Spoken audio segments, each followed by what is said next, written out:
যারা নেশাজাত দ্রব্যাদি গাঁজা মদ সেবন করেছে তাদেরকে আলিঙ্গন করতে করতে মিউজিক বাজিয়ে তাদেরকে অ্যারেস্ট করা হয়েছে। আসলে এটি আমাদের জন্য, আমি মনে করি বাংলাদেশে এটা নতুন না। হঠাৎ করে একটা বিষয় বাংলাদেশে ট্রেন্ডিং হয় এবং অল্প কিছুদিন বা কয়েকদিন এটা খুব চলমান থাকে, পরে এটা আবার নিষ্ক্রিয় হয়ে যায়। তবে সরকারের এখন যে বিষয়টি আমাদের চোখে পড়েছে, সরকারের এই দিকটা অনেক সুন্দর। মাদকদ্রব্যকে একেবারে নিয়ন্ত্রণের জন্য এই যে আপনারা পদক্ষেপগুলো নিচ্ছেন, এটা খুব ভালো। তবে আমি আজকের এই ভিডিওর মধ্যে দিয়ে এই তথ্যটা দিতে চাই, নেচে গিয়ে গান বাজিয়ে যেভাবে হঠাৎ করে গিয়ে আপনারা অ্যারেস্ট করতেছেন, এটা খুব বেশি বাংলাদেশের সুফল বয়ে আনবে না। একটা আইন শুধু বাংলাদেশে আপনি পাশ করেন যে মাদকদ্রব্য এটা নিয়ন্ত্রণ না, বরং নির্মূল করতে হবে। এটা মুসলিম দেশ, এটা বাংলাদেশে 92% মুসলমান আছে। হ্যাঁ, অমুসলিমরা যদি কেউ নেশা করতেই চায়, মদ খেতেই চায়, তার লাইসেন্স থাকবে। কোনো মুসলিম মদ খেতে পারবে না। মাদক তাদের জন্য নিষিদ্ধ।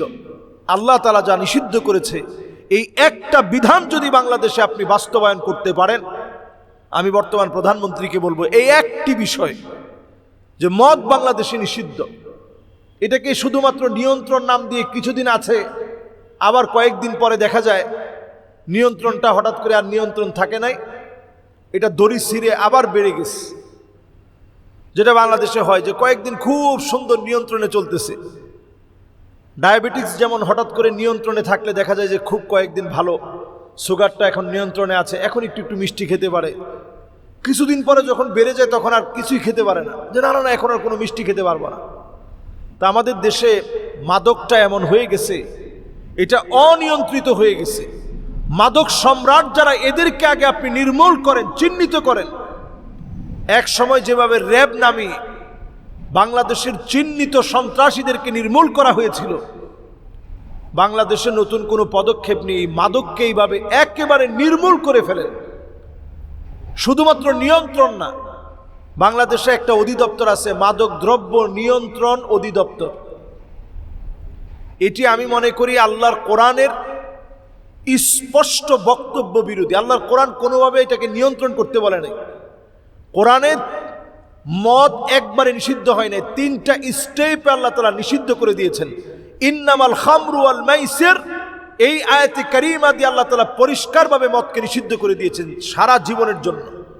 এটার আর বৈধ হওয়ার কোনো উপায় নেই।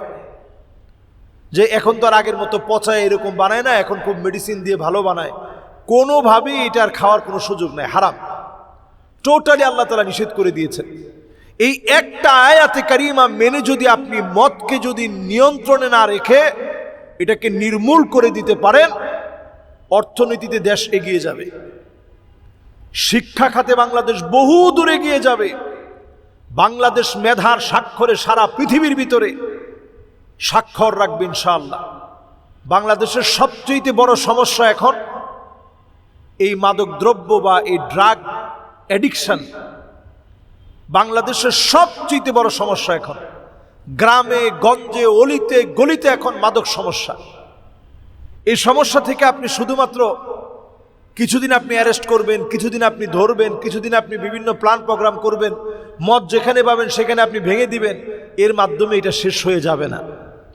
তাহলে এটা যদি শেষ করতে হয় আমাদের প্ল্যান নিতে হবে।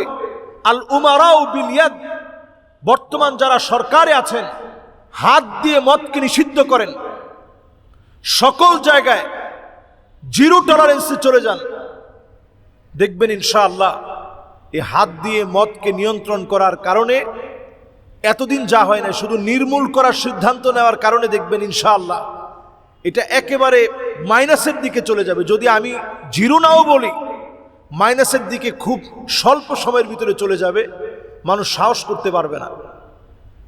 এরপর আপনি গৃহীত পদক্ষেপ নেন। আল উমারাউ বিল ইয়াদ, শাসক গোষ্ঠী হাত দিয়ে মদ নির্মূল করার চেষ্টা করতে হবে, নিয়ন্ত্রণ না। মদকে নিয়ন্ত্রণ করার না, বরং নির্মূল করার সিদ্ধান্ত নিতে হবে। এরপরে ওয়াল উলামাউ বিল লিসান, আলেম ওলামা যারা আছে তারা জবান দিয়ে এই মদের বিষয়ে মানুষকে সজাগ করবে।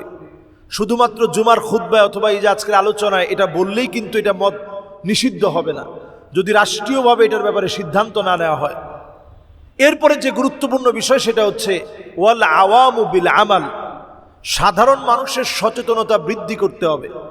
মদের ব্যাপারে এলাকার সমাজের নেতৃস্থানীয় যারা আছে তারা কিন্তু সংঘবদ্ধ হয়ে মদকে নিষিদ্ধ করার আন্দোলনে নামতে হবে। যেখানেই মদের কারবারি, মদের ব্যবসা, মদের লেনদেন, মদের জন্য সহযোগী, সেইখানেই বাধা দিয়ে তাদেরকে রাষ্ট্রীয় হাতে তুলে দিতে হবে। এইভাবে যদি মদের ব্যাপারে আমরা জিরো টলারেন্স নীতিতে চলে আসি, একেবারে মাইনাসের দিকে চলে যাবে এবং একটা পর্যায়ে আমাদের দেশের সমৃদ্ধি বাড়বে। মালয়েশিয়া কিন্তু এই নেশাজাত দ্রব্যাদির ক্ষেত্রে কঠোর হওয়ার কারণে আজকে এত দূর এগিয়েছে। আজকে আমরা যদি অনেক দূর আগাতে চাই, বহুদূর যদি বাংলাদেশকে আমরা এগিয়ে নিতে চাই, তাহলে এই মাদক দ্রব্যের ব্যাপারে পরিষ্কার জিরো টলারেন্স নীতিতে আসতে হবে, বরং এটাকে নিয়ন্ত্রণ না করে নির্মূল করার সিদ্ধান্ত নিতে হবে। আল্লাহ তাআলা আমাদেরকে বোঝার তৌফিক দান করুক। আসসালামু আলাইকুম ওয়া রাহমাতুল্লাহি ওয়া বারাকাতুহু।